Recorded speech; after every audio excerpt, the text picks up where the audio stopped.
প্রথমে প্রবাসী ভোটটা নিয়ে আসি। যেহেতু স্বাধীনতার পরে প্রথমবারের মতো প্রবাসীরা এই নির্বাচনে ভোট দিতে পারবেন গণঅভ্যুত্থান পরবর্তী একটা প্রেক্ষাপটে, এটা আমাদের খুব সিরিয়াসলি নেওয়া প্রয়োজন। জাতীয় নাগরিক পার্টি থেকে আমরা খুব জোরালোভাবে এটা নিয়ে ক্যাম্পেইন করেছি, পারসিস্টেন্টলি ক্যাম্পেইন করেছি। এখন বাস্তবায়নের একটা পথরেখা দেখা যাচ্ছে, সেটাকে আমরা ওয়েলকাম করি, কিন্তু অনেকগুলো জটিলতা আছে। যে অ্যাপটা লঞ্চ হয়েছে, এটা আমরা ফিডব্যাক পেয়েছি, খুবই ইউজার ফ্রেন্ডলি, কিন্তু বাস্তবায়নের প্রক্রিয়ায় অনেকগুলো সীমাবদ্ধতা আছে। আমি কয়েকটার কথা বলছি। যেই সময়টা নির্ধারণ করে দেওয়া হয়েছে, প্রবাসীরা যেই সময়সীমার মধ্যে রেজিস্টার করতে পারবেন, সেখানে অঞ্চলগুলোকে ভাগ করে 5 দিনের একটা সময়সীমা দেওয়া হয়েছে। যেমন সৌদি আরবে যে আমাদের যে প্রবাসী ভাই বোনেরা আছেন, ওনারা ডিসেম্বর মাসের 4 তারিখ থেকে 8 তারিখ শুধুমাত্র রেজিস্টার করতে পারবেন। সময় খুব বেশি না, ওখানে অনেক প্রবাসী আছেন, মাত্র 5 দিনের মধ্যে রেজিস্টার করতে হবে। অথচ আমরা জানি যে দেশে যারা ভোট দিবেন, সেই কম্পারিজনে প্রবাসীদের ভোটে অংশগ্রহণটা জটিলতা বেশি থাকে।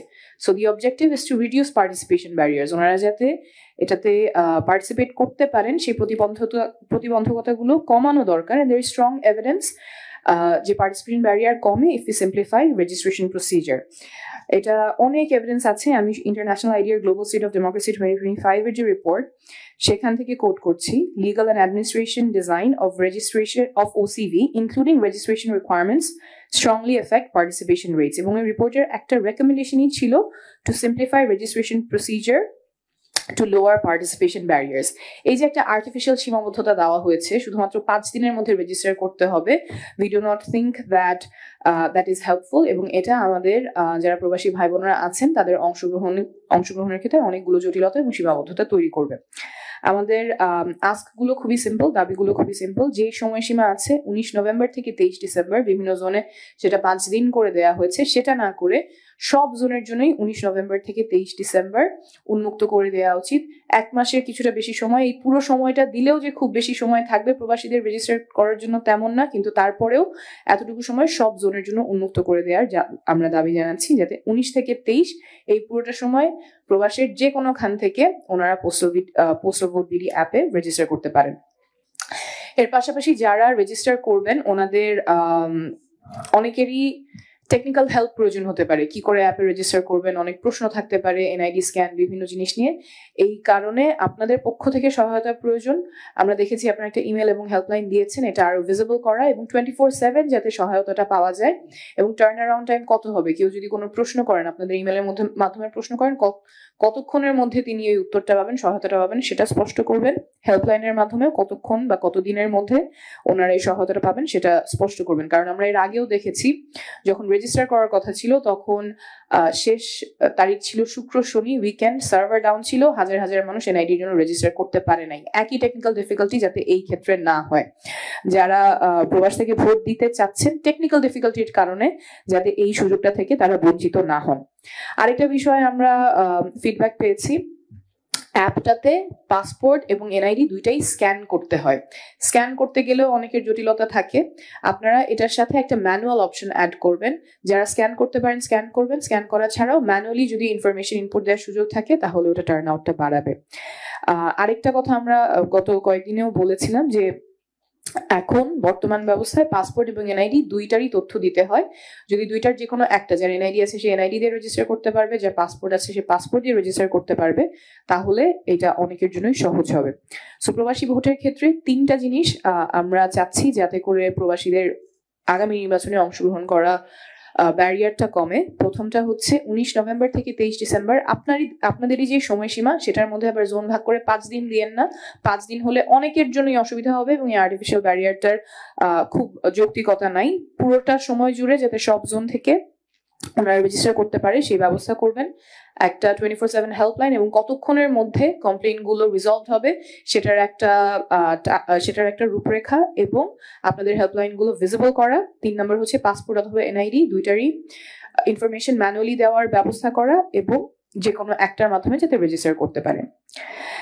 এরপরে যে বিষয়টা নিয়ে কথা বলবো সেটা হচ্ছে মিস ইনফরমেশন এবং ডিসইনফরমেশন।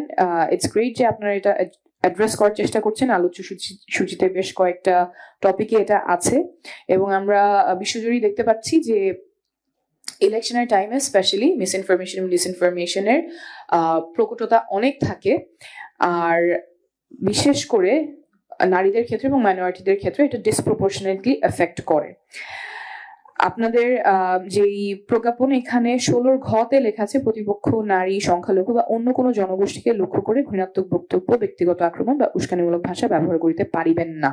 প্রিন্সিপালটা সুন্দর, কিন্তু এটার বাস্তবায়ন কিভাবে হবে সেটার কোনো আউটলাইন এখানে নাই। Would you have a social media monitoring cell যারা এটা তদারকি করবেন যে কারা করছেন? এবং এখানে আরেকটা গুরুত্বপূর্ণ বিষয়, শুধুমাত্র প্রার্থী যে এই মিসইনফরমেশন ছড়ায় তেমন না, নামে বেনামে প্রার্থীর সাথে অ্যাফিলিয়েটেড না তারাও ছড়াতে পারেন। সেই ক্ষেত্রে আপনাদের পদক্ষেপ কিরকম হবে, মনিটরিংটা কে করবে, এবং অন্যরাও কি আপনাদেরকে রিপোর্ট করতে পারবে কিনা? এখানে একটা global establish practice multi channel reporting system open করা, যাতে আপনাদেরকে ফোন করে, ইমেইলের মাধ্যমে বা অন্যান্য চ্যানেলে আপনাদেরকে রিচ করতে পারবে। যদি কেউ দেখে মিসইনফরমেশন বা ডিসইনফরমেশন ছড়ানো হচ্ছে, আপনাদের সাথে যাতে দ্রুত কন্ট্যাক্ট করতে পারে। আপনারা মনিটর করবেন, এবং এই পাশ থেকে জনগণও যদি আপনাদেরকে রিচ আউট করতে চায়, ইউ হ্যাভ আ চ্যানেল যার মাধ্যমে রিপোর্ট করতে পারবে। মেটা, টিকটক যারা অনলাইন প্ল্যাটফর্মগুলো চালায় তাদের সাথে কোলাবোরেশন প্রয়োজন, যাতে যদি misinformation disinformation that is really harmful আপনারা কুইক টেক ডাউন করতে পারেন। এই কোলাবোরেশনটা আপনাদের পক্ষ থেকে থাকা প্রয়োজন।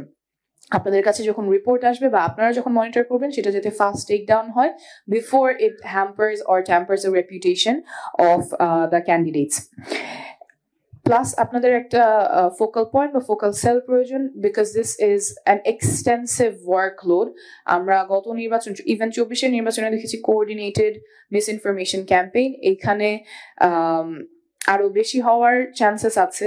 আমরা নির্বাচনের সময় এখনো গত কয়েক মাসেও দেখেছি targeted harassment against women, against minorities. তো এই জায়গাটাতে as time gets closer to election আরো ইন্টেন্সিফাই হবে। তো আপনাদের এখানে শক্ত মেকানিজম, শক্ত রিপোর্টিং এবং টেক ডাউন মেকানিজম আশা করব।